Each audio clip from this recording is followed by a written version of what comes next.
Hi guys, welcome back to the channel. My name's Jason, I'm your watch guy today. There are plenty of micro brands on the market and hitting the market every single day, but there are a few from last year that really made an impact, that really stood out from the rest. And you saw them everywhere. Every reviewer had them in, everyone was praising them. And now that we've come into 2021, we're waiting for these watch companies to show us what they've got next. See if they were just a one-hit wonder or if they're going to be a reliable source of new pieces for us for the future. Is RZE. Now, you may not recognize that brand name. You may think I've never seen them before. What do you mean they were all over YouTube? Well, you will remember Reise, R-E-I-S-E. Now, they rebranded late last year, I believe, and they branded to the RZE. And this is their first release as the new brand. And I'm going to tell you now, it's absolutely fantastic. This is their Endeavour watch. It's available at $419 right now on pre-order. They will be shipping May to June. If you would like to pick one up after this review, I have their link in the description. It is not affiliated or anything like that. The only thing that I get from this review is bringing you some content and introducing you to this watch. Let me turn this camera around and let me show you the RZE Endeavour.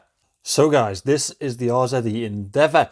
Now, this is their second release, as I mentioned in the intro, and I think it's absolutely fantastic. The last one was a field watch, and now they've gone on to make this diver. So this is the Polaris white dial. They make this in a couple of other colour options. This one's my favourite, the yellow. It's absolutely gorgeous. If I was going to pick one of these up, that would be the one that I went for. Now, as I mentioned, these are $419 on pre-order. They will be released or sent out May to June. So let's talk about the dimensions of this watch. And there's a few little notes that I will make along the way on this one. So in diameter, here to here, it is 40.5 millimeters, but that is including these angular sections at the side of the watch. Now here to here, we have more like 39.5. Maybe treat this more like a 39 than a 40, because that's how I believe it wears. It wears a lot more compactly than you would expect. Now it is 12.5 millimeters thick, which I think is a good size for this one. Lug to lug, it is 46.5 millimeters. Now another note on this, however, is that these are female end links, and here to here, it measures in at 43.5. So it is going to be very wearable for people with smaller wrists. Now 46.5 is a good lug to lug anyway, but with that female end link, it is going to be very comfortable on wrist also. These lugs are 20 millimeters, so you can change onto many other strap options. It's a very universal lug size. So let's talk also about the movement. We know that the NH35 is a very reliable movement, and this is packed with something very similar. This is packed with the NH38A. Now you may be thinking, what is the 38A? I haven't heard of that before. So the NH35 and the 36 are day-date or date complication versions of the Seiko NH movement. This one is the dedicated no day, no date movement. So you won't have that ghost date. It is the suited one to this dial. It is the one that you would match with this no date variant of a watch. So as mentioned, this is their follow-up to the Reise Resolute, now RZE. This one is built in full titanium, grade 2 titanium case on this one and grade 2 bracelet. Now it is also coated in their ultra hex coating, which makes this titanium 8 times harder than stainless steel. Now it will still scratch, it will still dink, but it is a better standard than standard titanium watches.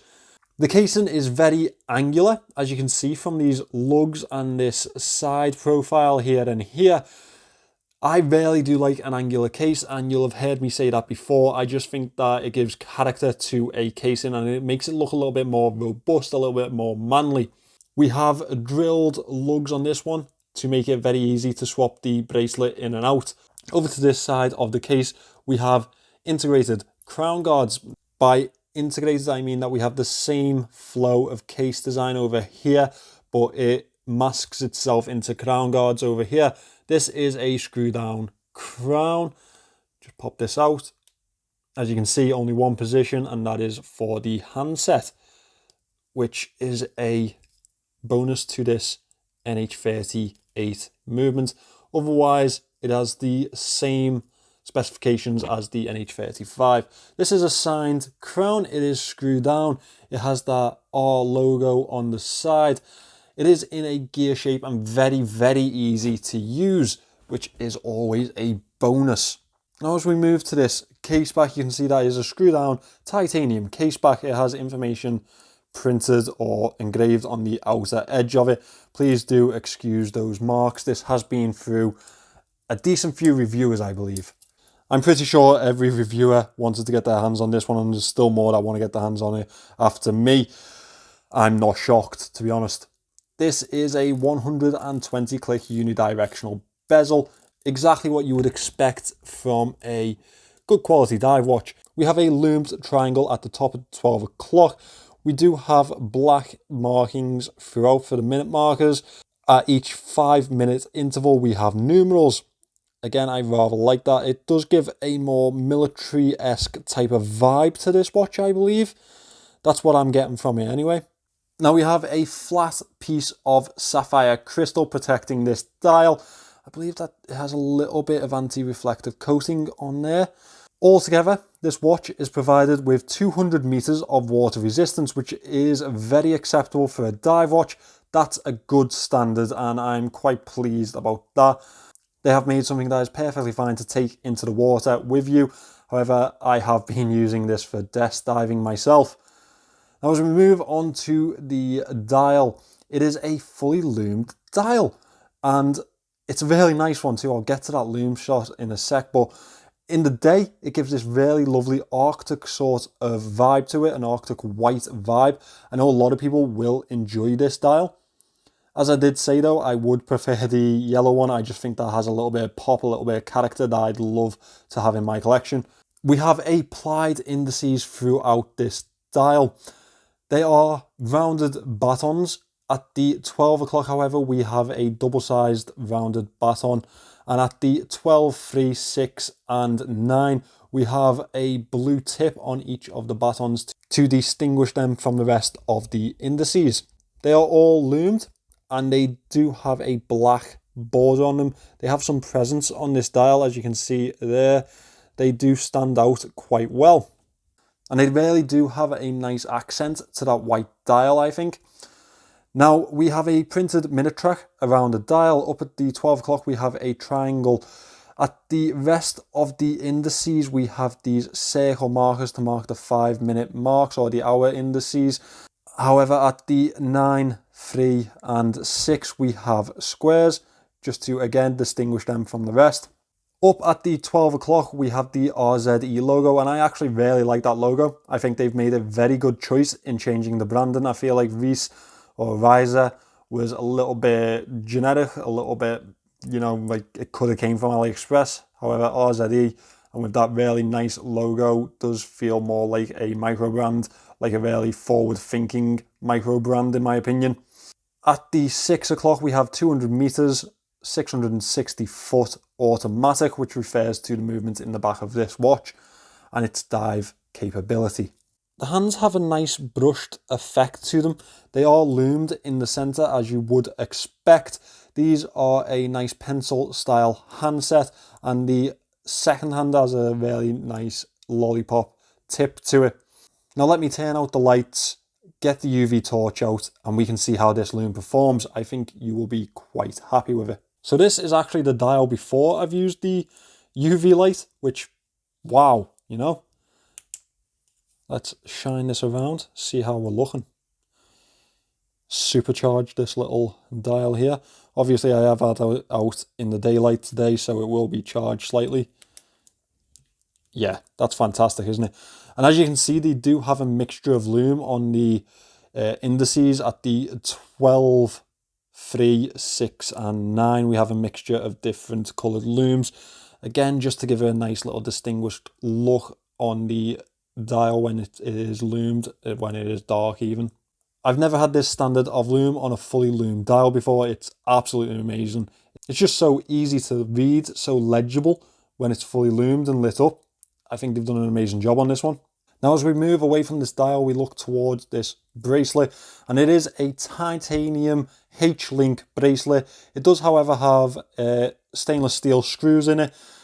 Screw links, very good standard, very nice fit. A little bit of rattle, but I'd expect that from a titanium bracelet, to be honest. They always seem a little bit rattly. These screws are sort of small, so you'll probably be needing more like an 0.8mm screwdriver on these. So be aware of that if you are going to pick one up. The end links are designed very well. So they are female end links, which is nice for the fit, but they also follow in to the case design with these angular edges. That's a really nice thing to see.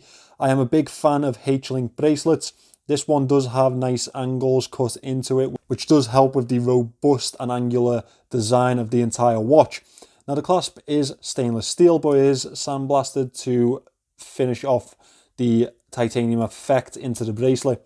It is a milled clasp, which is nice to see. We have 4 levels of micro adjust, so you can get a really nice fit on this one. And on the safety here, we have the RZE logo. Very nice fit on this watch, and I will show you that now. So here we have the RZE on wrist. This Endeavour feels really nice on wrist. There's a nice little bit of taper towards the clasp. As you can see, the clasp is much thinner than the end links. Really comfortable, that H-link bracelet. Really comfortable titanium bracelet. Feels really soft to touch. And yeah, just because of the weight of it, you just feel kind of nothing. It's so easy to wear every day. So easy to fit into an everyday wear and everyday, even a beta. This would be perfect for a beta watch. It's just, yeah, really, really nice. I think it's very much worth that $419. One thing this watch won't do is escape the moan section, and I actually only really have one. Now, as I've mentioned, I do prefer the yellow dial, but that's not a moan because this dial is also very, very pretty. My only moan for this watch is that I feel like the bezel is slightly misaligned. As you can see there, it sits slightly over to the left. Maybe that's just a problem with the prototypes. I hope it is. I hope that's something that is fixed in development. It's not nice to see on a watch like this because obviously you want it to be to the best standard. You want them to represent themselves as well as possible. One other thing that I would maybe like improving on this watch is maybe they should consider a loomed bezel. It's just something that I like to see now on watches. I feel like that's a nice step up in design and a nice feature for a watch. However, I do also like the black print on the bezel. So that's less of a moan and just more of a preference, I guess. And a lot of other people will go exactly the opposite way to me and believe that the black is the perfect fit. With all of that said, I believe that RZE have created something very, very nice here. I think it's an absolutely gorgeous watch. I believe they will sell these very easily, especially at that price. And honestly, I can't wait to see what they do next, because the Resolute field watch was absolutely beautiful. This one is absolutely brilliant. I just can't wait to see where this company goes next, because I think they're going from strength to strength. So as this review comes to an end, I would like to thank RZE for sending this one in. It's absolutely brilliant. For a titanium watch treated in that ultra hex coating, I just think that it's a brilliant option for a lot of people. I think they've outdone themselves with the dial options. And yeah, as I say, I can't wait to see where they go next, because the last two have been brilliant, and it's nice to see that they weren't just a one-hit wonder. So let's see where they go with the next piece. I do believe that these will sell very easily. As I say, the pre-orders are available now at $419. I've left their website in the description. That's where you can pre-order yours if you'd like to pick one up. As I say, I'm not affiliated with them in any sort of way, and I'm not getting to keep this watch. It goes to the next reviewer. But if you are going to pick one up, please do leave them a note to say that this review is what sent you there, because it'd be really nice for me to also get their next piece in. So guys, thank you for watching this video. Please remember to subscribe to the channel. We're marching on to 3,000 subscribers. We're marching on to 3,000 subscribers now, and that's really exciting for me. I will see you in the next one.